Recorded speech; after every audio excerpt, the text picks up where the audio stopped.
Good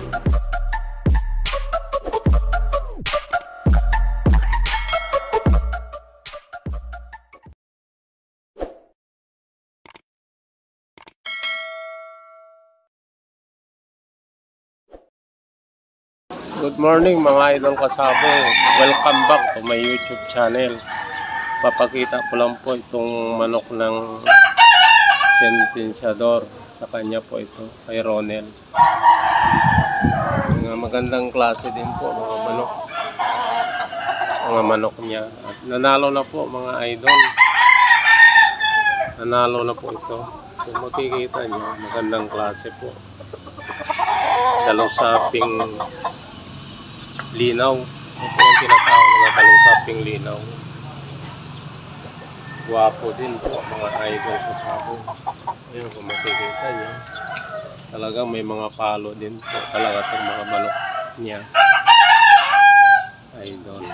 Ilang peraso lang to kasi stay in po siya dito sa sabungan. Kaya magdadala po siya ng mga panlaban.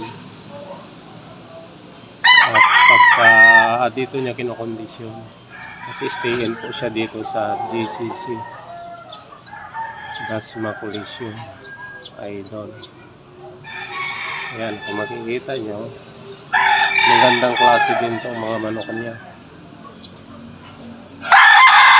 Ito naman mga idol dito sa kabila, ito naman dalusaping sunok. Dalusaping sunog. Bagong pungos. Bagong pungos po ito mga idol. Mga ilang linggo pwede na rin itong ilaban mga idol.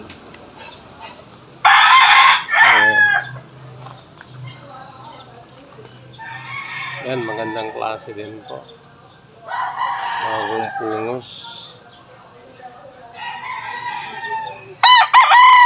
Ang edad nito mga 12 months. Ayan.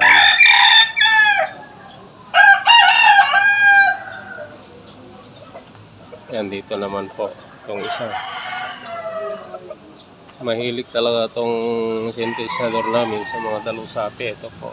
Isa pa. Ito nanalo na rin po na walang sura.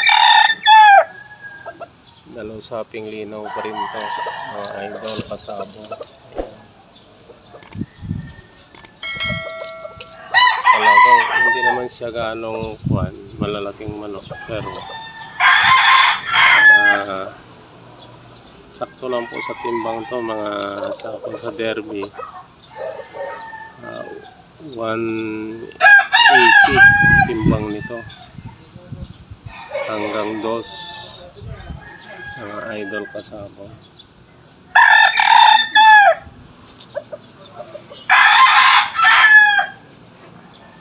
Ayan.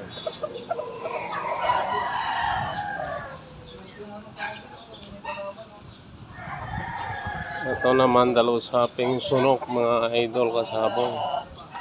Ito winner na rin po ito. Medyo nabalda yung kanan niya. Nabalda po yung kanan. Dalusaping sunog.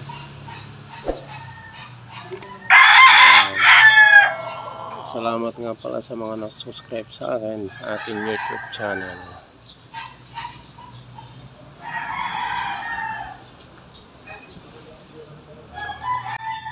Ito ang guwapo.